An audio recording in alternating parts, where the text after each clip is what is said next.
Sous vide is already going to unlock perfect edge-to-edge doneness, but do you pre-sear or do you post-sear? Turns out you do both. It unlocks flavor, better looking steak, perfect edge-to-edge doneness, as well as an amazing crust. I like to uncover my steak the night before or morning of. That's going to help dry the surface, jump-starting the Maillard reaction a little bit faster. You can even just pat the surface of your steak dry, because that moisture is going to have to evaporate before you can start searing. Pre-searing, what it's going to do is it's going to build Maillard reaction on the surface of the steak. So as the steak cooks in the bag, those flavors and aroma compounds are going to build throughout the cook. Pre-searing will actually set the shape of the food. Flatter surface on the food, better contact with the pan at the end, getting a better sear.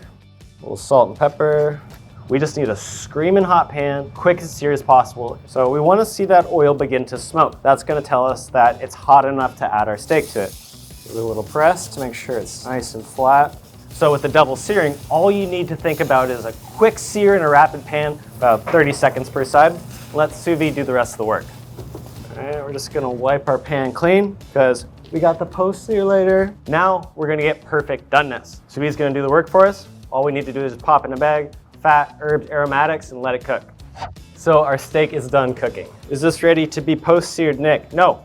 There's two things you need to think about. One is I like to pat the surface of it dry like we did before the pre-sear. Second part is I like to let it rest at room temperature for about 3 to 5 minutes.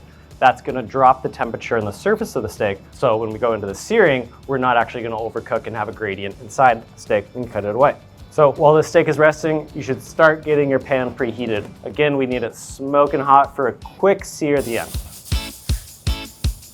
You can even take it, flip it to the fat cap, render that a little bit.